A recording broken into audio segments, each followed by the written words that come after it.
Hey guys, for more videos on digital marketing, please subscribe to my YouTube channel and press the bell icon.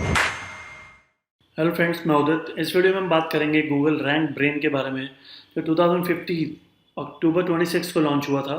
Rank brain is a component of Google's core algorithm which uses machine learning. Okay, तो basically machine learning पे based है ये algorithm. अब कैसे improvise करेगा? The ability of machines to teach themselves from data inputs. तो basically अब machine जो है, मशीन एल्गोरिथम जो है, जो बेसिकली ये डेटा इनपुट्स पे चलता है। डेटा इनपुट्स कैसे कि अगर सपोज गूगल पे किसी ने कुछ सर्च की तो वो एनालाइज करेगा कि ये जो साइट मैंने फर्स्ट पे दिखाई है, फिर सेकंड पे, थर्ड पे, फोर्थ पे यूजर ज़्यादा किस पे क्लिक कर रहे हैं। ओके, फिर जब क्लिक कर रहे हैं तो किस पे ज़्यादा देर स्टे कर रहे हैं, स्टे करने के साथ साथ किस पे ज़्यादा एंगेज हो रहे हैं, किस पे क्लिक करके मल्टीपल पेजेस ब्राउज कर रहे हैं। वो सब चीज़ें बेसिकली डेटा इनपुट्स की तरह यूज़ करता है ये rank brain algorithm to determine the most relevant result to search engine queries. जो भी क्वेरीज डालोगे उसके हिसाब से कौन से मोस्ट रेलिवेंट रिजल्ट है। गूगल तो अपने हिसाब से दिखा रहा है, लेकिन यूजर बिहेवियर के हिसाब से जो बेटर होगा उसको वो फ्यूचर में टॉप पे दिखाएगा। वही रैंक ब्रेन एल्गोरिथम है। रैंक ब्रेन से पहले Google utilized its basic algorithm to determine which result to show for a given query. ठीक है, तो जो प्रीवियस एल्गोरिथम था, अकॉर्डिंग टू दैट गूगल जो उसने पांडा पेंगुइन के बेसिस पे, हमिंग बर्ड के बेसिस पे वो रैंक देता था। लेकिन जब से रैंक ब्रेन बनाया तो डेटा इनपुट्स भी इंक्लूड करता है, अपनी बेसिक चीज़ें वो कंसिडर करता है टू गिव अ रैंक। उसमें वो डेटा इनपुट्स को भी अब कवर करता है। रैंक ब्रेन के बाद ये माना जा रहा है कि क्वेरी, जब भी कोई यूज़र क्वेरी डालता है तो जो रैंक ब्रेन है उसको इंटरप्रेट करता है। ठीक है ना, बहुत सारे फैक्टर्स हैं कि वो जो क्वेरी है वो किस लोकेशन से डाली जा रही है। वो जो क्वेरी है उसको उसके बेसिस पे, अब जैसे एक क्वेरी 10 लोग डाल रहे हैं अलग अलग एरिया से, अलग अलग इंटेंट से, तो उन सबको सेम कंटेंट क्यों जाना चाहिए? उनको पर्सनलाइज कंटेंट जाना चाहिए। और डिपेंड करेगा कि वो, अब सब एसईओ की बात कर रहे हैं, लेकिन एसईओ में क्या बात कर, ठीक है, scope of SEO in India, SEO for entrepreneurs, SEO for bloggers. ठीक है ना, बहुत सब में एसईओ है, लेकिन एक पेज पर सबको आप सेटिस्फाई नहीं कर सकते। तो गूगल वो साइट्स दिखाना चाहेगा जैसी क्वेरी वैसा रिजल्ट। ठीक है, और उनमें भी मैंने आपको बता दिया जिसका प्रीवियस यूजर्स के हिसाब से, जिस पे ज़्यादा क्लिक हो रहे हैं, जिस पे यूजर ज़्यादा स्टे कर रहा है, उसको प्रायोरिटी मिलेगी अब। क्योंकि गूगल का ऑब्जेक्टिव एक ही है, यूज़र इंटेंट को समझना है और इंटेंट के हिसाब से उसको इंफॉर्मेशन डिलीवर करनी है।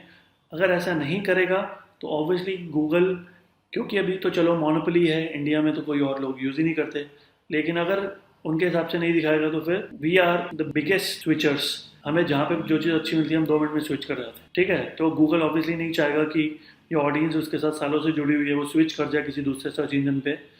तो इसलिए वो अपने सर्च इंजन को विद टाइम अपग्रेड करता रहता है, नए नए एल्गोरिथम्स आते रहते हैं। By discerning this true intent Google can deliver more relevant results. ठीक है, तो ट्रू इंटेंट समझता है वो और फिर कोशिश करता है कि रेलिवेंट रिजल्ट्स दे।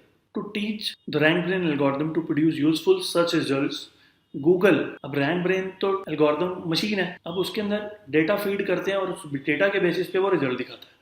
अब ये जो डेटा है ये कोई कलेक्टेड डेटा नहीं है, ये रियल टाइम डेटा है जो बेसिकली लोग सर्च कर रहे हैं और उन्हीं के बेसिस पे वो रिजल्ट शो करता है नेक्स्ट टाइम। ठीक है, the algorithm then takes it from there calculating and teaching itself over time. मतलब ऐसे नहीं है कि आज जो आपने सर्च किया वो तो चलो अपने हिसाब से दिखाएगा, लेकिन उसके बाद आप इंटरनेट पे और क्या सर्च कर रहे हो।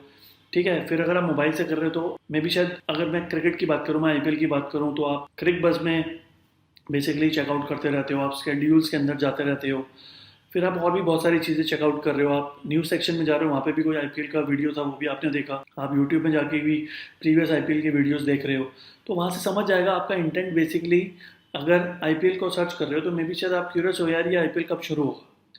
ठीक है, तो उसकी ओपनिंग डेट्स आ सकती हैं, उसका लॉन्च कब हो रहा है, कितनी टीम्स पार्टिसिपेट कर रही हैं। फिर उसके अंदर आ सकता है कि इस बार मे बी जैसे अगर कोविड लेवल इंडिया में ज़्यादा रहेगा और इंडिया की कुछ स्टेट्स में ज़्यादा रहेगा, तो हो सकता है कि उन स्टेट्स में आईपीएल इस बार होस्ट ही ना हो। फॉर एग्जांपल मैं मुंबई की बात करूँ, मुंबई में बहुत ज़्यादा है तो शायद मुंबई होस्ट ना करे इस बार। तो जहाँ पे कम है उन जगह पे भी होस्ट हो सकता है, या मे बी ऐसा भी हो सकता है कि किसी ऐसी लोकेशन पे हो जाए जहाँ पे मल्टीपल स्टेडियम्स है तो एक ही सिटी में सब हो जाएगा, या हो सकता है कि नंबर ऑफ मैचेस इस बार कम कर देंगे। ओके, तो ऐसा कुछ हो सकता है। तो ये सब इन्फॉर्मेशन जो है जिसने भी अपनी वेबसाइट में डाली हुई है उसको प्रायोरिटी मिलेगी। ऐसे नहीं कि जब एक बंदा सर्च कर रहा, आज सर्च किया, साइट नंबर ए आई, फिर जब नेक्स्ट टाइम सर्च किया साइट नंबर ए के पास कुछ नया था नहीं, तो इस बार उसको प्रेफरेंस नहीं मिलेगी। ठीक है, तो हर बार जो है ऑडियंस को वो ट्राई कर रहा है कि कुछ मैं न्यू दिखाऊं, कुछ उसके इंटेंट के हिसाब से दिखाऊं और हर बार उसको अपडेटेड मिले, to match a variety of signals to a variety of results. तो जैसे सिग्नल मिलते रहेंगे रिजल्ट चेंज होते रहेंगे। And to order search engine ranking based on this calculations. ठीक है, तो अकॉर्डिंगली रिजल्ट चेंज होंगे। अब ऐसा नहीं है कि हर बार एक चीज चेक करोगे तो हर बार सेम रिजल्ट्स हैं। अब डिपेंड करता है कि आप प्रोडक्ट सर्च कर रहे हो, आप इन्फॉर्मेशन सर्च कर रहे हो, आप सर्विस सर्च कर रहे हो। सर्विस भी बहुत सारे टाइप्स के होते हैं। तो ये जो है गूगल का जो रैंक ब्रेन है, ये हर क्वेरी के साथ सेम काम नहीं कर सकता। ठीक है, जैसी क्वेरी उसके हिसाब से, जैसा वो ट्रू इंटेंट उसका समझा होगा उसने, उसके हिसाब से रिजल्ट डिलीवर करेगा। तो रैंक ब्रेन जो है वो बहुत स्मार्ट है। अगर आपको भी अपनी रैंकिंग अप स्मार्ट करनी है, टॉप पे आना है, तो आपको सिर्फ यूज़र के बारे में सोचना है।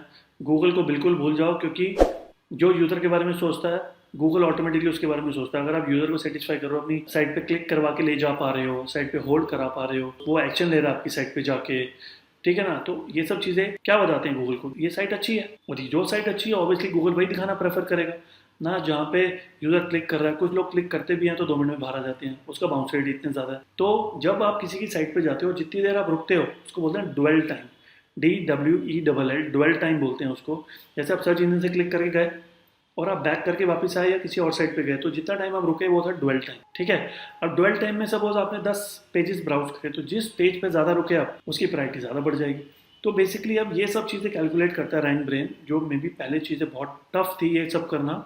और ह्यूमंस जो इंजीनियर थे उनके लिए काफ़ी टफ थी, काफ़ी सारे टूल्स उसके लिए इंटीग्रेट करने पड़ते हैं उनको। लेकिन रैंक ब्रेन जो है उसके अंदर सब फीड करा गया है, ये ऑटोमेटिकली वो चीज़ें अपग्रेड होती हैं, सब रियल टाइम पे होता है और काफ़ी इंप्रूव होगा गूगल इससे। और अगर आपको भी अपनी वेबसाइट रैंक ब्रेन के अकॉर्डिंगली बनानी है तो मेक श्योर CTR पे फोकस करो। CTR तब अच्छा होगा जब आपका टाइटल और डिस्क्रिप्शन अच्छा होगा।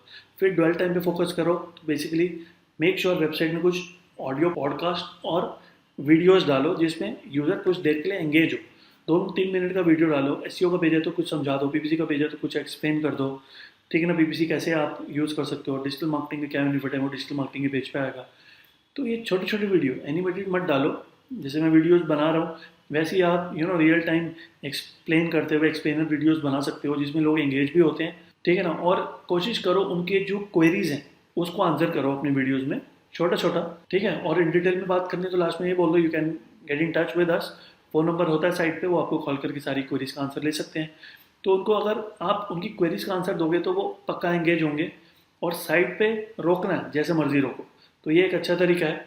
तो पहले CTR बढ़ाने के लिए आपको टाइटल डिस्क्रिप्शन अच्छा देना पड़ेगा, फिर आपको ड्वेल टाइम बढ़ाने के लिए ऑडियो वीडियो देना पड़ेगा, फिर बटन्स देने पड़ेंगे, कॉल टू एक्शन काफ़ी सारे, जिससे कि आपका बाउंस रेट भी कम हो। तो ये सब चीज़ें गूगल चेक करेगा और मे बी होपफुली आपकी रैंकिंग इंप्रूव करेगा। तो यही बेसिकली रैंक ब्रेन है।